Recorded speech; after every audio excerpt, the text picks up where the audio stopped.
Salut bande de puces. Il est 4h du bar, je suis éclaté, j'ai une sale gueule, j'ai des stars partout. Mais en fait, je vous explique, j'étais en train de monter ma vidéo, mon vlog de Berlin, et je sais pas, j'ai eu une espèce de lubie où je me suis dit vas-y Francis, aujourd'hui t'as envie de parler d'homophobie. Je sais pas, c'était un peu bizarre en fait. C'est-à-dire que j'ai toujours voulu faire un peu des formats de vidéos comme ça, avec des sujets un peu plus lourds, parce que c'est vrai que bon, je fais des vidéos drôles et tout, j'aime bien m'éclater au montage, je trouve ça marrant. Mais je veux pas non plus que ma chaîne soit vue que comme un truc léger, c'est sûrement un format qui reviendra. En gros aujourd'hui on va parler d'homophobie. J'ai un peu pris la facilité aujourd'hui, mais bon forcément plus simple pour moi de parler d'un sujet comme ça sur lequel j'ai un avis assez précis. Je suis dans le hall de l'hôtel où je suis en Grèce. Vraiment la luminosité est dégueu, enfin le cadre est un peu pourri, mais j'aime bien, je trouve que ça ajoute de la légèreté à un sujet qui sera un peu lourd. Donc bah écoutez, autant commencer maintenant. Alors d'abord en fait je vais vous parler de mon expérience avec l'homophobie en fait, ce que j'ai vécu moi en tant qu'homme gay dans cette société. J'espère que c'est un format qui vous plaira aussi. Je pense qu'il fera moins de vues parce que forcément c'est moins commercial entre guillemets, mais malgré tout je me dis que peut-être ça engagera plus de, je sais pas, de réponses, de réactions, et je pense que ça pourrait être intéressant puisqu'en fait ma chaîne elle est faite pour vous aussi, mais elle est avant tout faite pour moi, et c'est un peu par un espace de discussion, parce que forcément je vous ai pas en face et là il y a que moi qui parle, mais ça peut être intéressant d'avoir un avis de masse en quelque sorte, je sais pas si vous voyez ce que je veux dire, enfin bref. Donc je vais commencer. Allez hop, nique ta mère, ça commence. Je suis éclaté par contre de fatigue là, c'est un truc de ouf. Vraiment après je vais aller dormir, je vais crever. Ça a commencé très tôt, c'est-à-dire que ça a dû commencer quand j'avais genre 6 ans en fait. C'était quand je suis rentré en primaire en fait, quand je suis venu vivre à Biarritz dans le sud. J'étais dans une école privée catholique, Moi ça a surtout commencé en fait parce que c'était les garçons de mon école qui me traitaient de PD, mais bon, après je leur en porte pas forcément responsable parce que je sais que c'était leur daron en fait qui me traitait de PD derrière mon dos. C'est bien, vous traitez un gamin de 6 ans de PD. J'avais déjà essayé de me défendre quand j'étais petit par rapport à ça. Une fois j'avais fait venir ma mère parce qu'il y avait toujours les mêmes gamins là de gros tocards insultés non-stop, c'était absolument insupportable en fait, j'en pouvais plus. Je veux dire, c'était du matin au soir, genre, alors que enfin j'avais 6 piges, ouais, qu'est-ce que tu veux, me confronter à ma sexualité. En gros, un jour j'ai demandé à ma mère de venir un peu leur serrer la ceinture parce que ça commençait à me casser les couilles. Donc un jour ma mère est venue, elle en a chopé un, bon calmement, évidemment c'est une daronne, elle est pas allée me mettre une baigne. Elle lui fait oui bon gros, t'es gentil, tu vas arrêter d'emmerder mon fils, de 1 il a 6 ans. De 2, qu'est-ce que ça peut te foutre? Et de 3, tu sais même pas ce que c'est, donc tu vas te calmer un peu. Quand je m'étais plaint et tout, et que ma mère était venue un peu me défendre parce que c'était la merde, il y avait eu grave de répercussions sur ma gueule, il est rien arrivé au gamin, mais moi je me suis fait éclater. Et comme je vous l'ai dit, j'étais dans une école très religieuse, et je vais faire un petit disclaimer justement sur la religion, parce que moi je pense que j'ai quand même pas mal de respect en ce qui concerne la foi de chacun. Putain, mais c'est quoi ces bruits hyper glauques? J'ai l'impression que l'enfer s'ouvre sous mes pieds.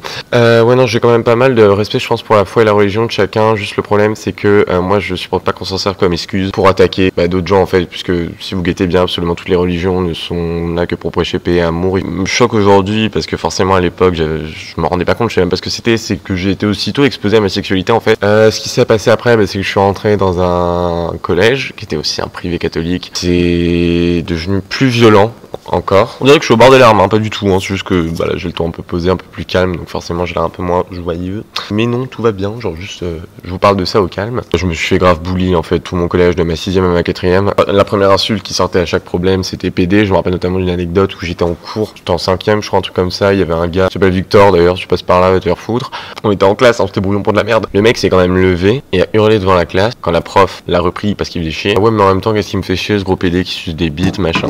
J'avais 12 ans. Oh, il y a un oiseau qui vient de passer.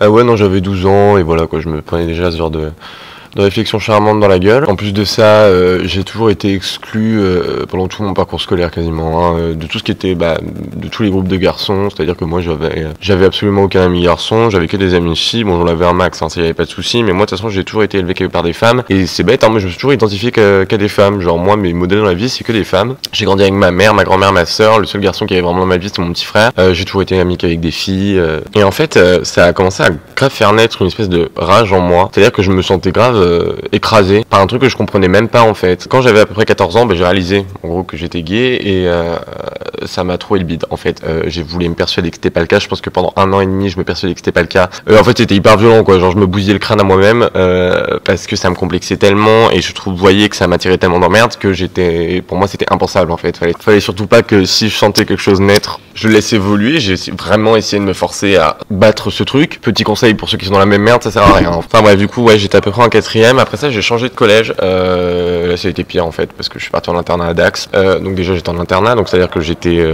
au risque de m'en prendre plein la gueule 24 heures sur 24. Pas loupé d'ailleurs, puisque ça a été bien pire que dans mon précédent collège. C'est-à-dire que si j'osais réagir, je me rappelle très bien aussi de cette scène. Il y avait un jour où j'avais osé réagir parce qu'il y en a un tout le temps, tous les jours. Il venait me faire chier, il me traitait de PD, il m'insultait, il me traitait de tafiole, de tapette, enfin toutes les pires expressions homophobes que vous pouvez imaginer. Et un jour, je suis fait une réflexion en mode bon gros, ferme ta gueule, j'aurais dit fous-moi la paix. Le mec, ni une ni deux, il s'est levé, on était en études en plus, donc on était surveillés par des pions. Il m'a chopé, il m'a plaqué contre le mur, j'avais 14 ans, il en avait 18, qu'est-ce que tu voulais que je foute? Le pion qui était en face de nous avait rien dit, hein, puisque comme je vous l'ai dit, à chaque fois que j'en parlais au personnel enseignant ou que quelqu'un assistait quelque chose, il se passait jamais rien. C'est aussi dans mon année de 3ème que je suis tombé la première fois amoureux d'un garçon, et ça a été atroce en fait, parce que déjà, du coup, je réalisais vraiment que j'étais gay et que je pouvais rien y foutre. Donc déjà, j'étais un peu déstabilisé par ça me mettait pas très bien. Bon, j'apprenais à l'accepter, même si je l'avais dit à personne, hein. C'était assez compliqué, et en fait, ce garçon, je lui ai évidemment jamais dit que j'étais amoureux de lui, parce qu'en fait c'était mon meilleur ami à l'époque, genre vraiment on passait tout notre temps ensemble. Il y a un jour où il a compris en fait que j'étais amoureux de lui, mais j'ai jamais rien dit, j'ai jamais rien tenté, mais il l'a compris, et ça a été l'enfer en fait. Le mec il m'a ridiculisé devant tout le lycée, tout le collège, devant tout l'internat, il m'a fait vivre l'enfer, il me narguait, il m'a humilié devant tout le monde, vraiment il me faisait passer pour une énorme merde. Il a grave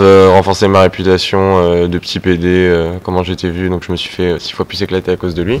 Voilà, donc lui aussi s'il voit ça, qu'il avait bien se faire foutre. J'ai tellement détesté cet internat que vraiment genre j'allais pas bouffer le soir. Il y a même un jour où j'ai fugué de l'internat, ils ont appelé les flics, genre parce que c'était grave malsain comme truc. Je veux dire, moi ça m'a bousillé ma confiance en moi à cette époque. Mes notes se sont pété la gueule. Ça a été l'enfer cette année-là. Je suis passé de 16 de moyenne à 9, un truc que j'ai jamais réussi vraiment à rattraper en plus. J'ai complètement décroché, et en plus je pense que ça a pas mal participé au fait que j'avais beaucoup de mal avec le milieu scolaire. Le mec était archi vicieux, c'était un peu la merde, du coup j'étais encore plus complexé par ma sexualité. À ce moment-là, justement à la fin de cette année, j'ai réussi à convaincre mes parents que il fallait que je me casse en fait, parce que sinon j'allais me buter. Du coup je suis arrivé en 2016, 2015, je sais plus, j'étais en seconde. Je suis arrivé dans mon premier lycée public à Biarritz, mais je savais déjà ce qui pouvait potentiellement m'attendre, puisqu'à chaque fois j'allais changer d'établissement scolaire, que ce soit pour passer dans mon premier collège ou dans mon deuxième, ça a été l'horreur. Donc j'arrive dans mon lycée public, à ce moment-là je m'étais un peu dit que j'allais rien faire pour que ma sexualité transparaisse, et pour pas reproduire les erreurs entre guillemets de l'année d'avant. Je m'étais dit, il est hors de question que je puisse donner la pression à un garçon qui me plaît. Ou... Par contre, ça n'a pas raté, hein. Je me suis encore fait complètement défoncer, mais par contre sur un plan beaucoup plus superficiel, quoi. C'était par rapport à juste qui j'étais, quoi. On me disait que j'étais maniéré, la manière dont je parlais, même pas comment je m'habillais, puisqu'à l'époque vraiment j'avais un style hyper basique, quoi. Vraiment j'étais en Zara, rien à foutre. Je mettais des chemises à carreaux parce que j'étais un peu grunge, genre. Je me faisais insulter dans la rue. Il y avait des gens qui chopaient mon numéro de téléphone pour m'appeler et se foutre de ma gueule. Par exemple, encore une autre anecdote qui putain m'avait traumatisé pendant des mois. Il y avait une soirée où j'avais été pas invité, mais en gros j'étais avec des copines et je devais y aller avec elles, quoi. Et c'était une soirée où il y avait que les rugbyman. Bon, je veux pas appuyer sur un cliché, mais voilà, on connaît quand même une mentalité générale chez les rugbyman. Bon, moi j'étais arrivé, déjà j'étais comme ça, vraiment j'étais trop mal, j'avais trop peur parce que c'était eux, hein, clairement. Si je dois définir une catégorie principale, c'était les rugbyman qui me faisaient le plus chier. Je suis arrivé à cette soirée, déjà j'ai tenu 10 minutes à l'intérieur parce que c'était l'horreur. Vraiment, il y avait une espèce d'ambiance pesante, tout le monde me regardait, c'est chuchoté, enfin c'était atroce. Je suis sorti, ensuite ça m'a insulté pendant 2 heures, j'étais tout seul 2 heures, mes potes à ce moment-là sont restés dedans. Enfin vraiment, j'ai dû appeler 2 copines à moi qui étaient venues me chercher, tellement j'en pouvais plus en fait. Vraiment, j'étais dehors, j'étais au téléphone avec elles, genre c'était l'horreur. On me jetait des trucs dessus par la fenêtre, enfin j'avais rien fait, j'avais rien dit, j'avais parlé à personne. Mais en fait, mes amis ils me défendaient pas. L'argument qui ressortait tout le temps, c'était t'es capable de te défendre tout seul, mon con, hein, t'as du caractère, nous fais pas chier. Sauf que non, justement, j'étais incapable de me défendre tout seul en fait. À partir du moment où j'ai genre 35 personnes qui me tombent dessus, je veux bien avoir tout le caractère du monde. Je peux rien faire, t'as vu. Et ouais, non, mes amis faisaient pas grand chose, hein. Clairement ils y assistaient, et ça bougeait pas trop son cul. Après, c'était pas une généralité, il y en avait certains quand même qui essayaient de faire de leur mieux, mais bon, je vais revenir aussi là-dessus après. J'avais développé une espèce de gêne hyper bizarre par rapport à l'homme hétéro, en fait, parce que en fait l'homme hétéro de Biarritz, je le révulsais. Il y a pas d'autre mot en fait, c'est-à-dire que vraiment, je passais devant eux, je disais rien, je regardais même pas dans les yeux, je me prenais une insulte dans la gueule. Je pensais que tous les hommes hétéros étaient comme ça, alors que bah, non, t'as vu. Mais par exemple, quand j'étais au lycée, je me rappelle très bien, il y en avait un que putain, je le détestais, encore un rugbyman qui faisait genre 2 mètres. Pour 110 kilos, vraiment, si je vois ma gueule, je me faisais éclater. J'étais assis avec mes potes, par exemple, sur un banc dans le lycée. Il allait s'asseoir sur le même banc avec ses potes et il disait ah, regardez, c'est François Hollande PD qui suce des bites. Vous allez comprendre ce que je veux dire, mais quand t'as le canon sur la tempe, tu peux pas te permettre de trop gueuler, tu vois. Après, en terminale, c'est un peu calmé parce que bon, les gens, au bout d'un moment, ils ont plus d'inspiration, quoi. Je veux dire, ils ont un peu autre chose à foutre, même les plus débiles d'entre eux. Mais bon, je me faisais aussi vachement emmerder pour autre chose. C'était qu'à l'époque, je faisais des vidéos et c'est aussi une des principales raisons pour lesquelles j'avais arrêté, c'est que j'en pouvais plus en fait de me faire écrasé la gueule. En plus du fait que j'avais cette position de PD, je suis désolé pour ce mot, mais que vous devez pas prononcer d'ailleurs. Mais c'était vraiment comme ça qu'on m'appelait. Genre c'était pas le gay, c'était vraiment le PD, aussi violent que cette insulte puisse être. Ça plus les vidéos, ça faisait un peu moins la vicose facile. Maintenant, je vais un peu vous parler des conséquences générales que ça a eu sur moi. Moi, ça m'a grave fait développer une haine de malade. Une espèce de violence et de rage hyper profonde qui vraiment me donnait un peu la haine contre la vie. Les potes s'en souviennent, parce que vraiment, putain, j'étais atroce, Je me défoulais vachement sur eux, donc j'étais horrible, quoi. Genre, j'étais tellement mal dans ma peau que j'avais presque envie que les gens soient aussi mal que moi. D'ailleurs, je sais pas pourquoi ils ont tenu à rester particulièrement potes avec moi à cette époque, parce que j'étais tellement imblairable, je m'aurais eu en face, moi je me serais barré, J'étais super impuissant face à tout ça. Ça me donnait vraiment l'impression d'être super faible, alors que j'ai jamais été quelqu'un de particulièrement faible, effacé, timide ou quoi. Genre j'ai toujours été quelqu'un qui, quand il y avait quelque chose à dire, le dit. Malgré que je me défendais et que je répondais à tout ça, en fait c'était comme si je parlais à des murs, ça servait à rien. Plus je me mettais à gueuler, plus j'essayais de trouver des arguments, plus ils se continuaient de se foutre de ma gueule. Encore aujourd'hui ça va beaucoup mieux parce que je me rends compte que j'ai sûrement un milliard de fois plus de couilles que cette bande de bolos, que déjà je me suis out. Bon, je déteste le principe de coming out, vraiment je ne le supporte pas, mais en fait moi je me suis pas vraiment out. C'est juste que quand je suis arrivé à Paris, en fait je me suis dit bon tranquille, en fait là je vais pouvoir lui dire, donc je m'en fous. J'attendais juste ça, comme de déménager. Je suis arrivé, j'ai dit je suis gay, me faites pas chier, adaptez-vous et c'est tout. Et mes parents ils l'ont su dans la vidéo là, ma première vidéo quand je leur ai dit. Eux aussi ils s'en doutaient, je jouais avec les barils de ma sœur, ils sont un peu teubés mais bon, ils ont quand même les yeux en face des trous un minimum. Pas choqué quand monde, quand je l'ai avoué, je vous avoue. Maintenant forcément à Paris je suis plus à l'aise avec les garçons. Hétéro j'entends. Ah c'est une blague, il y a une caisse qui arrive. Les gens sont obligés de rentrer de soirée maintenant. Ils doivent être bien bourrats. Bon, étant ta caisse, Chuckle. Je crois qu'il n'y a pas une seule de mes vidéos, il n'y a pas quelqu'un qui vient me déranger. Il est 5h du bar, il avait l'air bien éclaté lui. Bref. Ouais, du coup je disais qu'aujourd'hui ça va beaucoup mieux, je me sens beaucoup plus à l'aise avec l'homme hétéro cisgenre. Aujourd'hui je considère que j'ai qu'un seul vrai ami garçon, j'espère qu'il se reconnaîtra ce bâtard, parce que j'ai toujours cette espèce de distance, cette peur un peu intrinsèque de me dire que dès que je vais parler à un hétéro, il va penser que je le drague ou que je lui fais des avances. C'est con, mais quand j'étais dans le sud, c'était logique. Et en plus dans le sud, vraiment, si je donnais cette impression, ça pouvait être assez dangereux pour ma gueule, parce que comme je vous l'ai dit, c'était hyper homophobe. S'il y en avait un qui sentait que j'allais le toucher dans sa virilité, j'allais me faire péter la gueule. Et c'est aussi pour ça d'ailleurs que j'ai complètement pété les plombs pour l'histoire de mon école privée. Je vous redirige d'ailleurs vers ma vidéo Storytime qui est là-dessus, qui est plus légère, je vous avoue, qui est plus cool quand même. Ouais, maintenant je rigole parce que je m'en fous un peu, mais j'ai vraiment l'impression que même à Paris, qui est la ville la moins fermée par défaut, où justement je me sentais moins jugé par rapport à ça, où du coup j'avais l'impression que je pouvais me permettre d'avoir une plus grande liberté pour m'assumer, que dans cette école privée qu'on paye en plus une blinde, et qui est une école de communication. Les écoles de communication, c'est des écoles qui sont globalement constituées de femmes. Vous allez comprendre pourquoi je dis ça après. Que une concentration plus forte d'hommes homosexuels ou justement de filles lesbiennes. Je vous parle de ce que j'ai vu dans mon école, après je sais pas comment c'est dans les autres, mais moi c'était comme ça. Je me disais même dans cette école que je paye 8000 balles par an quand même, on peut pas m'assurer la sécurité, et en plus je vais me faire dégager pour ça. Prôner le respect de chacun, du matin au soir, enfin connerie sur connerie. Ça m'a fait me dire qu'en gros c'était un peu un cas désespéré, que j'allais être condamné à ça toute ma vie en fait. Et le pire c'est que je vais être condamné à ça toute ma vie. Honnêtement, aussi prétentieux que ça puisse sonner, ça m'endagne de me dire que des personnes homophobes peuvent se permettre de m'écraser comme ça, alors que à partir du moment où ils sont homophobes, en fait je me considère plus évolué qu'eux. Non, je vais un peu vous parler de la mentalité de là où j'ai grandi. La mentalité du sud-ouest, parce que moi je parle surtout du Pays Basque, c'est ce que j'ai connu, je l'imagine un peu comme celle de la Corse. Pareil, de ce que j'ai entendu, j'ai pas vécu encore. C'est un peu de toute façon toutes ces régions très identitaires, avec voilà encore malheureusement un héritage religieux assez important, que je critique encore pas du tout, mais comme je vous l'ai dit, il y a des manières de l'appliquer en fait. Parce que le système éducatif un peu là-bas, c'est très viriliste. Donc moi je connais pas du tout au standard en fait. Ils sont pas mal aussi sur le racisme et la misogynie. Petite parenthèse, je dis ça en fait pour les amis que j'avais de l'époque, juste que vous compreniez que le fait que vous l'ayez pas ouvert à cette époque en fait, ça fait indiciblement de vous des complices. Bon, des gens étaient des lycéens, j'étais amique avec des filles, donc en plus leur position de femme faisait que c'était plus compliqué aussi pour elles de l'ouvrir, c'est bête, mais comme je vous l'ai dit, c'était assez misogyne aussi. Et même en plus, le pire c'est que je l'avais intégré, le fait qu'on me défende pas, parce que j'attendais plus rien de personne à ce moment-là en fait. Bon, aujourd'hui quand je rentre à Biarritz, ça va un petit peu mieux. Il y a certaines personnes qui à l'époque me traitaient un peu comme de la merde, un peu compris. Et puis même de toute façon, je reste pas assez longtemps à Biarritz pour qu'il y ait un cycle qui se remette en marche. C'est aussi pour ça que maintenant je suis plus à l'aise de faire cette vidéo, parce que c'est des choses qui sont passées pour la plupart et que je me sens beaucoup plus à l'aise avec ça et que c'est beaucoup plus facile d'en parler. C'était un peu hardcore quoi, j'étais enfermé là-dedans et j'ai l'impression qu'en fait le monde entier serait comme ça avec moi. Donc ça m'avait grave développé en plus une espèce de phobie sociale. Déjà moi j'étais toujours parti du principe quand je rencontrais quelqu'un qui n'allait pas m'apprécier, je faisais toujours en sorte que ce soit pas l'un des premiers trucs qui se voient, alors que j'avais pas à faire ça en fait. C'est vos mentalités à con qu'il faut changer. Maintenant, je vais passer sur un sujet plus général de discussion, sur lequel justement j'aimerais bien avoir votre avis, comme je vous l'ai dit. Je vais parler de l'homophobie générale et inconsciente en fait.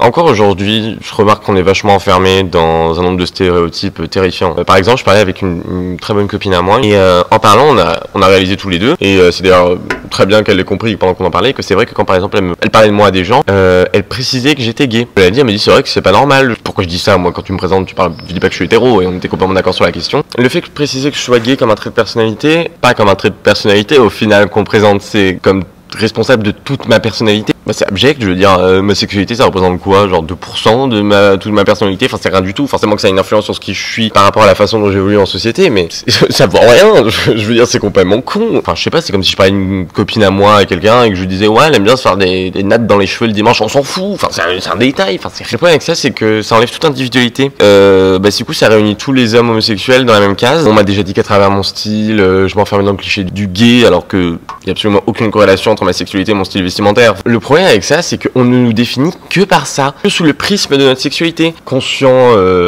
public, gay et féminin, et c'est vrai que c'est une réalité sociologique, que beaucoup d'hommes homosexuels ont des traits de personnalité plus ou moins féminins. Mais le problème, c'est que c'est uniquement comme ça que vous nous voyez, et qu'on est représenté, notamment dans différents médias, alors que je pense que c'est une infime partie de ce que sont les hommes homosexuels. Il y a énormément d'homosexuels qui sont extrêmement virils, il y a énormément d'homosexuels qui sont juste pas viril, pas féminin. Parce que, en fait, c'est une manière de nous ridiculiser en nous enfermant dans cette image de folle, encore, fragile, sensible et dramatique, alors que non. Encore est-il que si justement on est féminin au possible, si justement on a une personnalité complètement féminine, qu'on est maniéré, qu'on a une manière de parler féminine, il est où le problème? Et justement, c'est la parfaite transition par rapport à ce que je veux faire maintenant. Parler du fait qu'en fait, la misogynie et l'homophobie, c'est deux combats qui se rapprochent assez en fait. Pourquoi? Parce que l'homophobie, finalement, qu'est-ce que c'est? Bah, c'est cette haine des traits féminins et qui est vue comme une faiblesse. Alors après, évidemment, je prétends pas du tout subir les mêmes oppressions que les femmes, hein, bien évidemment. Loin de là, puisque malgré tout, même si je suis homosexuel, je reste un homme et c'est un privilège que je peux nier. En plus, moi, je suis blanc, donc forcément, je suis pas du tout le plus à plaindre. Hein. Je cherche pas du tout à attirer la pitié, hein, vraiment. Genre juste là, vraiment, je suis dans une dynamique de discussion avec vous. Vraiment, Dieu sait que la pitié, y a rien qui me saoule plus au monde, parce que ça vous met en position de force par rapport à moi. Alors, parce que voilà, hein, on le sait, hein, l'homme homosexuel cisgenre n'est pas du tout la minorité la plus oppressée. Hein. Parce que par exemple, moi, un homme homosexuel cisgenre, je reste malgré tout toujours plus hétéronormé que par exemple un homme trans homosexuel. Mais voilà, encore un autre petit phénomène que j'ai pas mal remarqué et que je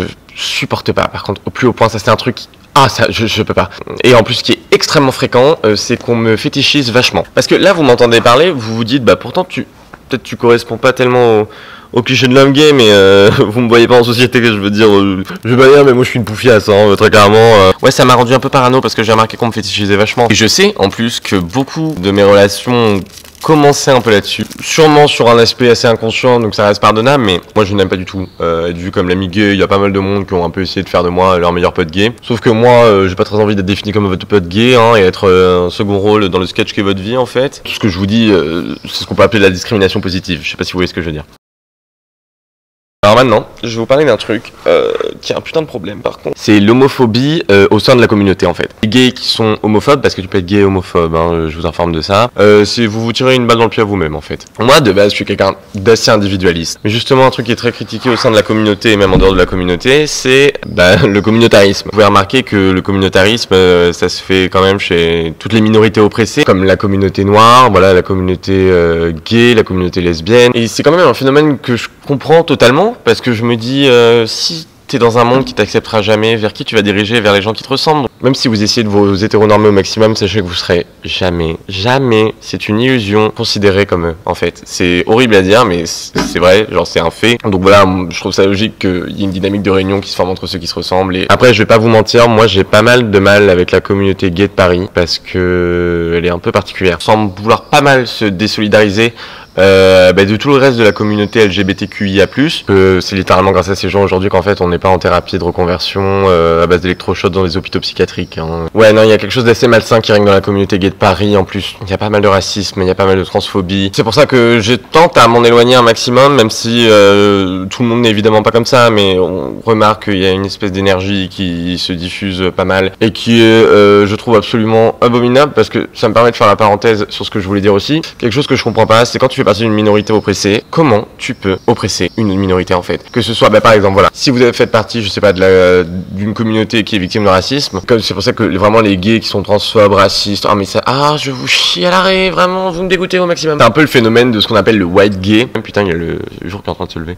Voilà, par exemple, si vous êtes gay et que vous considérez que la Pride c'est une honte, ou alors que vous aimez pas ce que vous appelez les folles, très clairement, j'ai aucun respect pour vous en fait. Parce que comme je vous l'ai dit, qu'on soit masculin au possible, ou qu'on soit féminin au possible, de un, ça définit pas du tout ta sexualité, les hommes hétéros qui sont complètement féminins. Un exemple, notamment vraiment d'une personnalité que je débecte de toute mon âme, c'est Mathieu Delormeau. Voilà, Mathieu Delormeau, c'est typiquement le white gay par excellence. C'est-à-dire qu'il avait déjà dit que, je crois qu'il s'était mis à chialer sur le plateau de Cyril Hanouna. Alors, on va pas parler de Cyril Hanouna maintenant. Parce qu'il disait qu'il n'aimait pas être représenté par des hommes en string sur des chars. Comme je vous l'ai dit, sans ces mouvements, qu'est la Pride, faut pas dire gay pride d'ailleurs, faut dire pride, je vais vous dire après pourquoi. Aujourd'hui on serait encore considérés comme des pestiférés, et même si c'est encore d'ailleurs le cas avec le genre de cliché que par exemple le sida ça se trouve que chez nous, ce genre de conneries. Parce que pour revenir sur la Pride, déjà il faut pas oublier un truc, pour ceux qui le savent peut-être pas, parce qu'il y a beaucoup de gens qui le savent pas, c'est que la Pride en fait, de base, c'est pas une fête.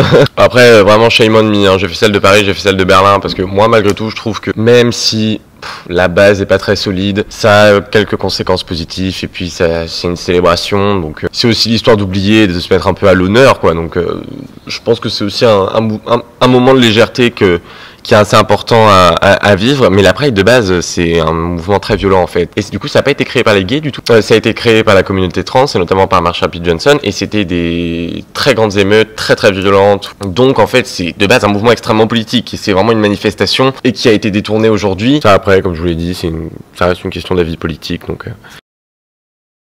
Maintenant, ce que vous pouvez faire, vous, à titre personnel, déjà je tiens à dire un truc que j'ai pas dit au début de la vidéo mais que je vais quand même préciser, je me mets pas du tout en position de grand orateur de la morale, parce que s'il faut j'ai fait des méga gourdes. Si vous voulez me reprendre, n'hésitez pas, parce que je ne suis là que pour apprendre comme vous, et comme je vous l'ai dit, je ne fais que partager mon avis, c'est le seul but de cette vidéo. Je ne cherche pas la pitié, je ne cherche pas la reconnaissance, je ne cherche pas la haine, je vous donne juste mon avis pour démarrer une espèce de dynamique de discussion, parce que moi c'est des sujets qui m'intéressent forcément parce que je suis concerné, mais sur lesquels j'ai encore pas toutes les réponses. On a tous grandi dans une société qui nous a formés à continuer d'oppresser en fait les minorités. C'est ce qui crée en fait la misogynie inconsciente, l'homophobie inconsciente, le racisme inconscient, et probablement tout le monde en fait, hein, vous comme moi. Moi j'ai encore fait une gourde plutophobe il y a pas longtemps en soirée, je m'en suis rendu compte après, je me suis senti teubé, mais en fait c'est ça qu'il faut, c'est s'en rendre compte. Par exemple, si quelqu'un vous fait une réflexion sur un comportement qui peut être déplacé ou maladroit, ne vous braquez pas comme si on vous avait insulté, parce que c'est normal en fait de faire des erreurs, et justement ce qui fera de vous des gens toujours moins homophobes, racistes, transphobes, c'est d'entendre que potentiellement vous avez tort là-dessus, et que comme je vous l'ai dit, on a tous été éduqués dans des mœurs qui n'étaient pas adaptées à la bonne compréhension de notre condition. Parce que si justement vous vous braquez, vous refusez d'écouter la moindre critique, plutôt révélateur au fond du fait que vous n'êtes pas justement complètement à l'aise avec ces idées, parce que si vous étiez complètement à l'aise, vous seriez au courant que justement, n'étant pas concerné par le sujet, vous n'avez pas forcément toutes les clés en main pour comprendre, et c'est normal. Je suis pas là non plus en mode wow, proud to be gay, machin, parce qu'en fait, je suis pas fier de ma sexualité, comme vous êtes pas fier d'être hétéro. C'est juste quelque chose de normal, en fait, de complètement basique. Voilà, si vous avez trouvé cette vidéo pertinente et potentiellement un peu éducative, vous pouvez la partager. J'espère que ça vous a plu malgré tout. Là, je suis éclaté, je vais dormir. Mais j'avais bien aimé, même vous parler un peu plus à cœur ouvert comme ça, parce que aussi ça me permet de développer la relation que je vais avoir avec vous. Je sais très bien qu'en montage je me rendais compte que j'ai oublié plein de trucs, mais je vous fais plein de bisous, et je vous retrouve la semaine prochaine pour une vidéo plus légère. Tu peux t'abonner, commenter, liker, partager. Et dites-moi aussi en commentaire quel sujet vous aimeriez potentiellement que je traite dans ce nouveau format de vidéo, s'il vous a plu. Bisous.